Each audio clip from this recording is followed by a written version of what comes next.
Shemu, come, come. I have something for you. Come, come, come, don't be afraid. Come, come quickly. I want to show you what I collect, what some people collect in their lives. You ready? Come. There's no cockroach inside this, I promise you. You look scared. Okay. There you go. Thank you. Okay, so she's going to show you what some people collect in their lives. You ready? You gotta read it off, okay? One by one, you pull it out and read it. Lust, okay. Envy, materialism, gluttony, lying,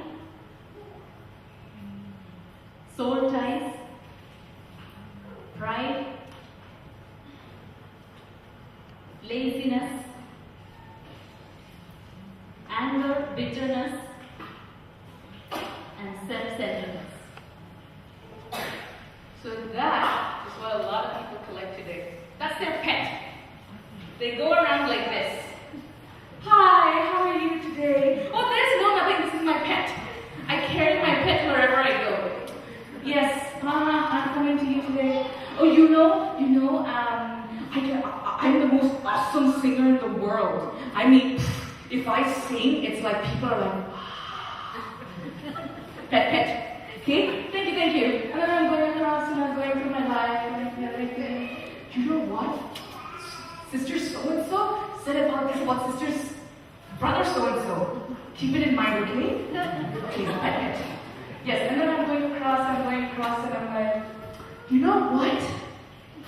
It's all about me. It's not about you. It's not about him. It's about me. You know, me. Okay, remember that. And I'm going across life. But that's the thing we do. I know you're like, oh, come on, teenagers. We're not like that. We're glorious ministry people.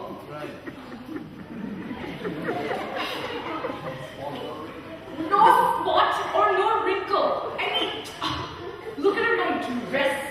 It's the most perfect dress in the world. I mean, Jesus calls me his child. I'm so perfect. How can you tell me I collect anything? I don't collect anything. Really? Come, I'll share my box with you. That's a lie. We all, seriously, if you got up this morning and you said, I'm the most perfect person in the world. Wait, let me call the other guy who will come, dong, he will come and do that for you. Seriously, we're not perfect people. It's called human nature. And it's God's grace that helps us every single day. But like how these people were collecting cockroaches, we tend to collect pets of our own. And so what do? I mean, growing up, I have collected some pets of my own. Sometimes it's the most difficult to give up. I mean, in my house I had a dog and, no offense, mother. I had a dog, you see? My mother made him give him up. He was so cute, so lovable. My mother said, no, we'll give him away. But you see, he was so difficult for me to let go. Same way, there are little things in my life, and I'm like, God, I do not know how to let go. Because it's so easy for me to do. It's so simple. But then, before I do something, like for example today, I had to go to one of the hotels that we worked with, and we just bought some camels for the hotel. And so they said, oh, come, since you worked on this contract for the camels, you need to ride the camel. I was like, are you kidding me? I don't even get on the elephant. You want me to get on a camel? They're like, no, they're like, I have you to get on the camel. It's like, okay. So I looked at the camel looked at me. And I said, camel, I pray that you don't die in a heart attack. So I said, okay, camel, you and I will, we'll make this agreement. You cooperate and I cooperate with you. Okay, so the guy was like, I'm like, give me time. I am thinking. Okay, so I'm standing here and the height is like right here. You gotta climb on this thing, okay? And I was like, okay, I'm gonna do it. I'm going to do it. No, I can't do it. I can't do it. Yes, you can. Okay.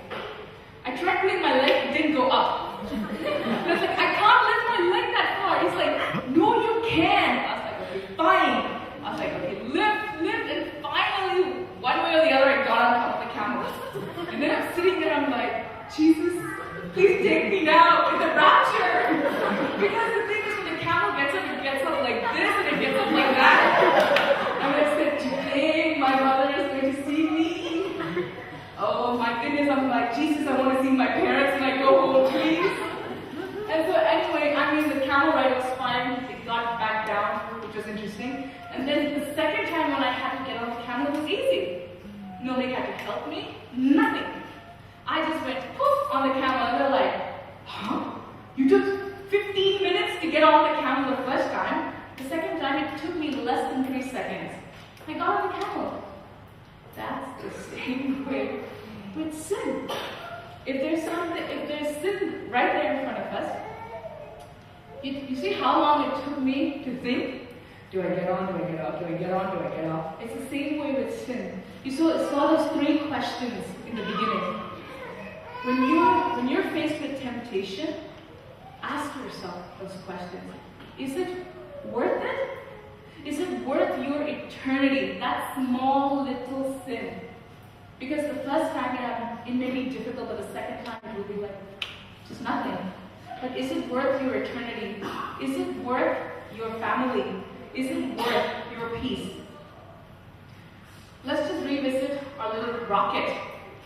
According to NASA officials, it was the failure of the system of checks and balances to detect the error and correct it. I don't know how many of you must have seen Jurassic Park. People have seen Jurassic Park? Please tell me you have. Okay, good. So I didn't have to bring a clipping, right? Okay, great. I'll leave the clippings to Uncle. He's the clip master. So in Jurassic Park, there's this part where you see this little mosquito with a bug is sitting on a tree, and amber from the tree just falls, and the bug gets fossilized. So you see throughout the whole movie this guy with a cane. You see that bug inside and it's fossilized, and he takes that everywhere. Do you remember that? Do you remember that little mosquito that gets fossilized from that amber? Anyway, it gets fossilized from that amber, and he puts it on his walking cane, and he takes it everywhere. It's like his treasure thing. That's again how we tend to fossilize our sin and keep it as a treasure. But the thing is, where is that stench coming from? The closet, the drawers, the cabinets of our lives are overflowing not with stones but with flies. Flies that over time are becoming hardened and fossilized. So what's the fly in your life? What is the sin that prevents you from being the fragrant aroma of Christ the perfumer, your creator?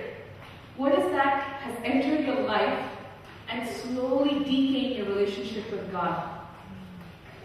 You might have said, Tina, is this the only thing you picked to talk today? I mean, you could have picked another subject. You could have, preached nothing about faith. You could have preached about Elaine walks. You could have